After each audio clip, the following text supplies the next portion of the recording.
We got a great show for you here on What's Up. We got you covered with a jam-packed hot news panel. Destiny Lester is here. Demyia Garrison is here. And I'm going to show you behind the scenes of me receiving my Rick Vanell Scholarship over at the Charlotte Hornets. Let's get started. It's time for What's Up. Here we go.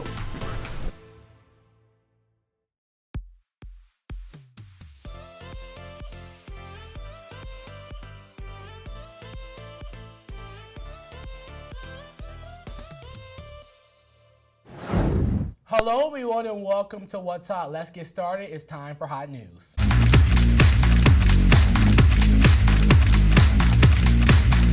Joining me today is Destiny Lester, biology and pre-dental student here at Fayetteville State, and Demyia Garrison, student leader here at Fayetteville State University. Hello, ladies. How are you doing? Welcome to the show. It's Black History Month, first of all, and we got some black melanin greatness here. The ladies, how you guys doing today? Great. Good. I'm glad you guys are here. So last week was the 67th annual Grammy Awards hosted by Trevor Noah, and there were some big winners that took home some Grammy gold, including Kendrick Lamar, Doechii, Sabrina Carpenter, and Beyonce, who took home Album of the Year. Destiny, what was your favorite moments from the show?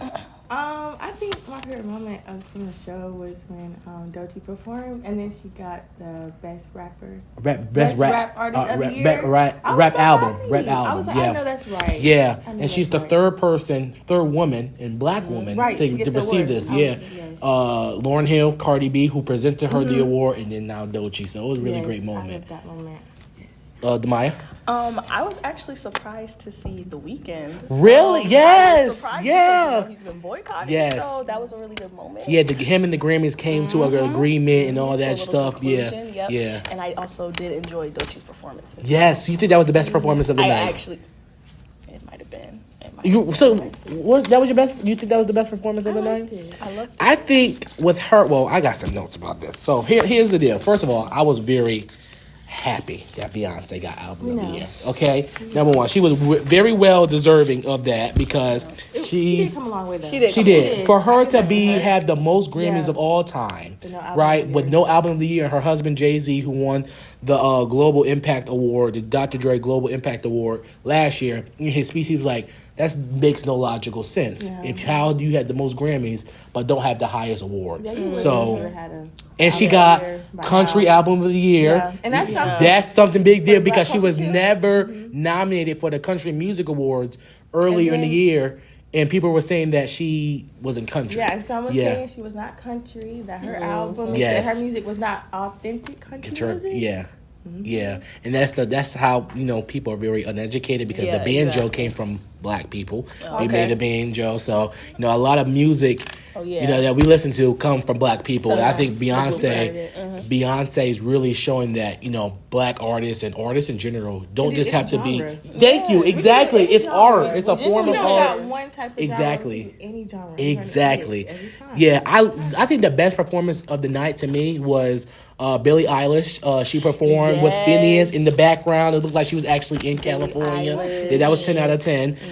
Sabrina Carpenter, it was 6 out of 10 to me. She performed. It was a little all over the place. Now Doechii, like I said, bringing rap album of the year, first Grammy for her, and I think she took home 2 Grammys that night. And she was the third female artist. I'm just reading my notes here. Sabrina Carpenter, she won 1 Grammy for Best Pop Vocal Album. And and they honor Quincy Jones. Quincy Jones, who passed away, who wrote for Michael Jackson and all these other legendary stuff. We saw Stevie. Stevie Wonder was there, even though he couldn't see, but he was still there. He wasn't there. He was there, but he was there honoring Quincy and all that stuff. And it was a really pretty cool night. So I think the Grammys have. Oh wait, can we talk about one thing? Well, go ahead. Oh, Kanye. Talk about Kanye. Can we clock that really quickly? Like, I just want to say, I think that's so just like tasteless and trashy. So and she's just for the audience. She's talking about Kanye West and his wife. They were on the red carpet. They didn't go to the actual award show. They just went to the red carpet. The Grammys. Yes, actually. Because I don't know if it was true or not, but I seen they got kicked out after the. So they were not kicked out. Oh, they were. They were not. They were just invited to They should have been. Not the award show, the red carpet. They shouldn't have came there either. This is a big moment. Why are you wearing a see-through half dress? Yeah. Like, if you don't want it to be like that, put some gemstones on it, make it long, make it look classy. Don't come. And then you're going to turn around. Yeah. What you turning around for? And then mind you, complete mesh. Crazy work. Like, it's actually insane. I genuinely think, like, something's going on with them. Yeah. It gets to a point. It does. And let's talk about how she looked just like Kim Kardashian. Kanye has a type. He's a bunny hopper. So he gets... She looks just like Kim Kardashian. Yeah. He told you he has a type. Well, in other news, actually, we're going to take a commercial break. We'll be right back.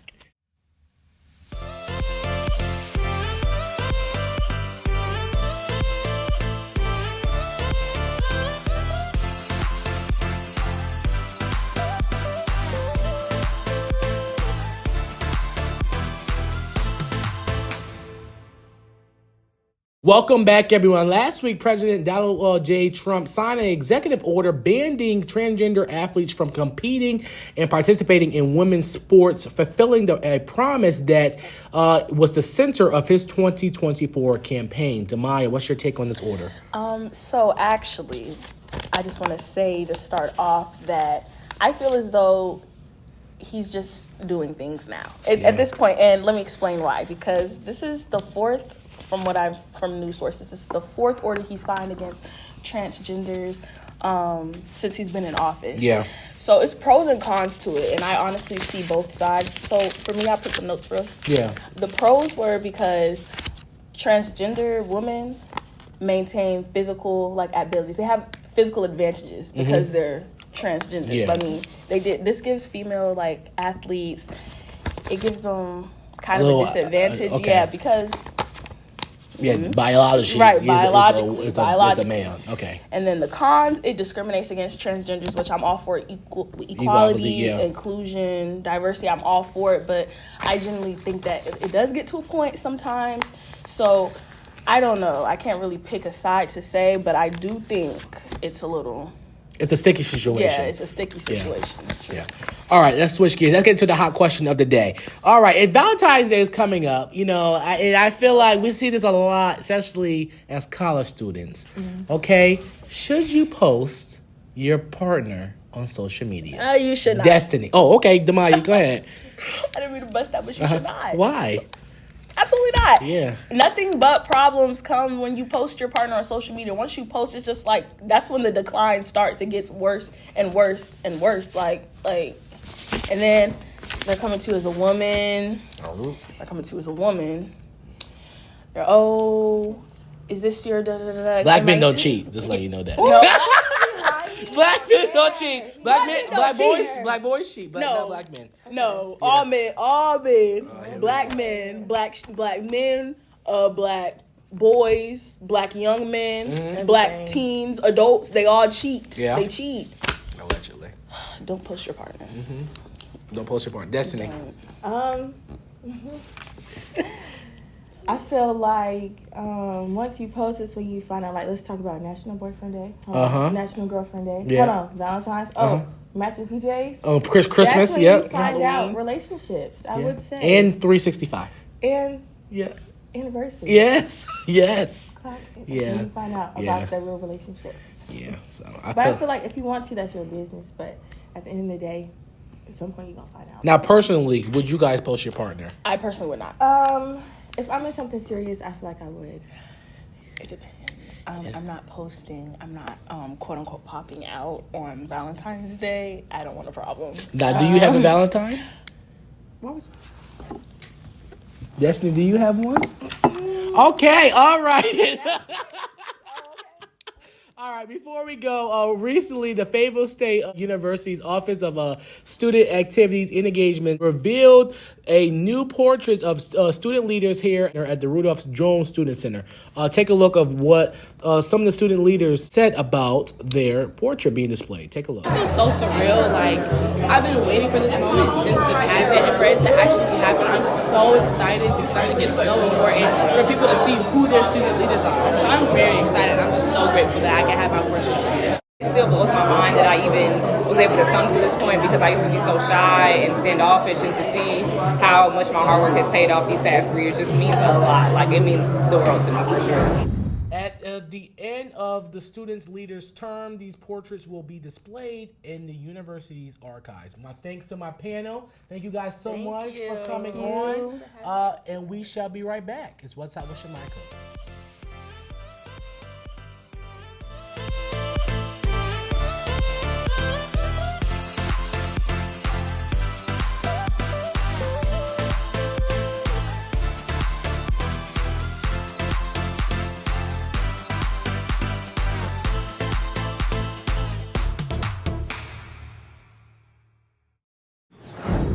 Welcome back, everyone. Last month, I was honored by the Charlotte Hornets by receiving the Rick Bonnell Memorial Scholarship for my passion for journalism, my podcasting experience, and my thoughtful career aspirations.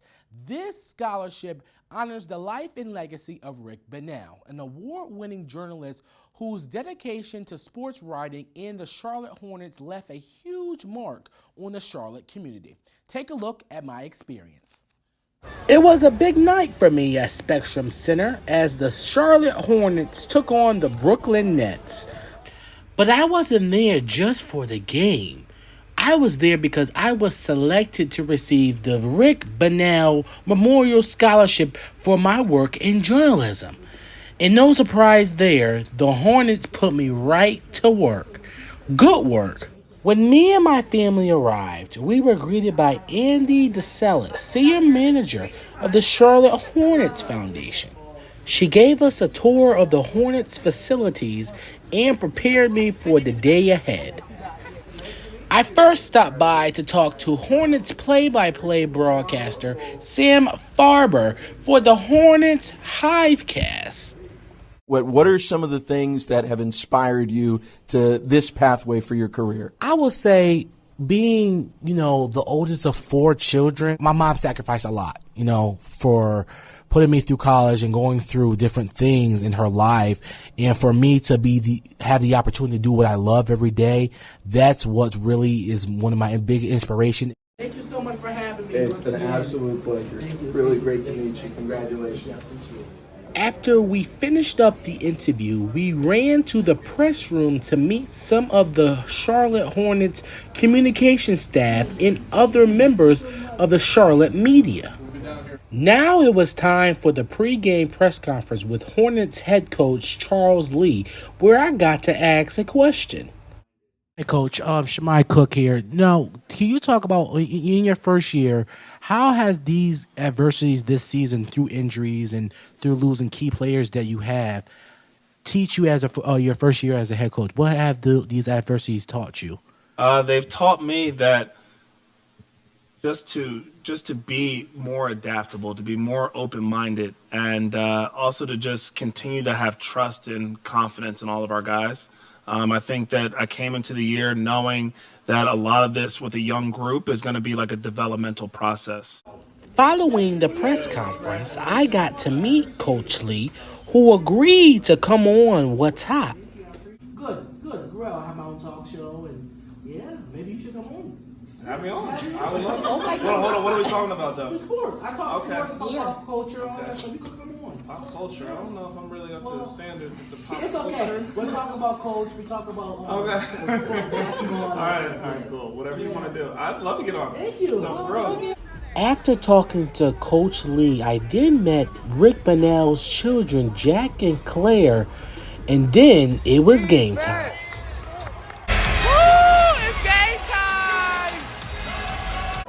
At the end of the first quarter, I went down to the court for the check presentation for the scholarship. Shimei Cook, a journalism student at Fayetteville State University. He maintained a 4.0 GPA, intends to pursue his master's in journalism upon graduation with the goal of becoming a professor. Presenting the scholarship tonight are Betsy Mack, Executive Director of Charlotte Hornets Foundation, and Rick Bonnell's children, Jack and Claire Bonnell. Congratulations, Shimei. After the presentation, the Hornet staff gave me a great round of applause, and I even met a Bronco alumni.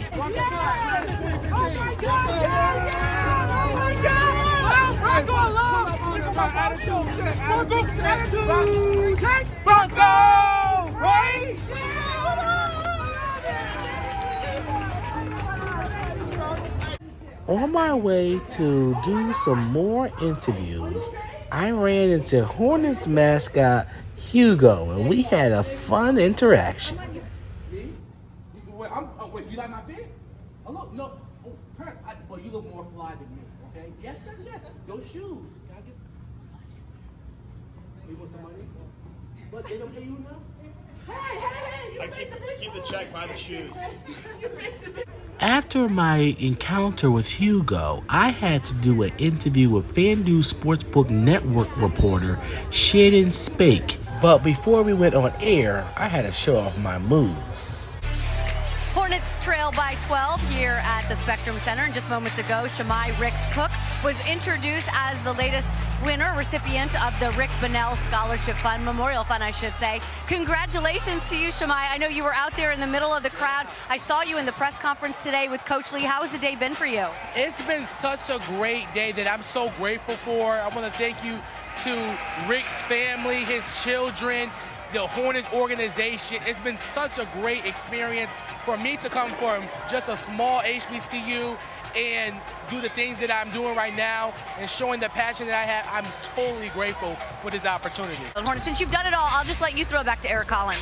All right, Eric, back to you here live in Spectrum. I send it back to you, Eric.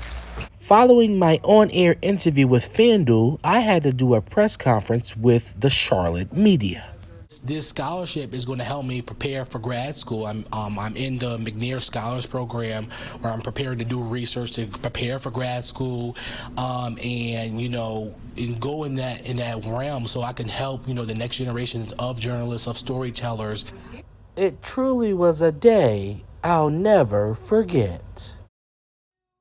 Thank you so much to the Charlotte Hornets for this great accomplishment and opportunity. I really, really appreciate it. Thank you so much. We'll be right back.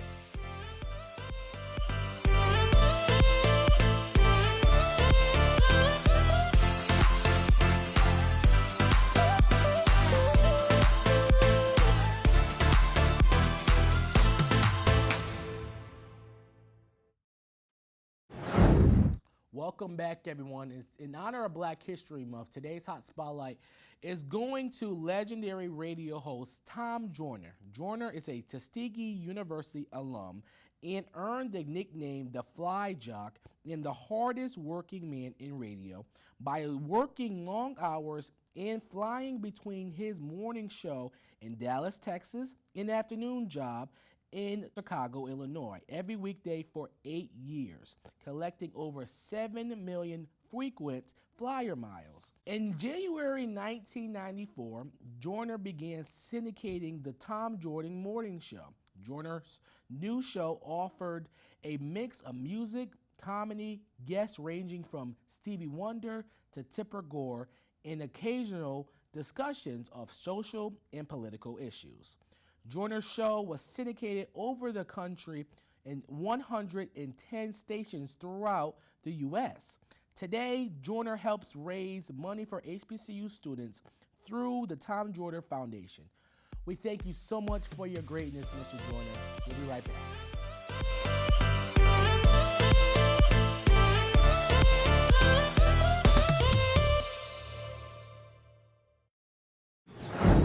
Well, that does it for our show today. I want to thank everybody for watching. I want to thank my guest co-hosts over at the Hot News panel, Destiny Lester and Demyia Garrison. It's time for my quote of the day so we can get out of here. It comes from Malcolm X. If you have no critics, you'll likely have no success.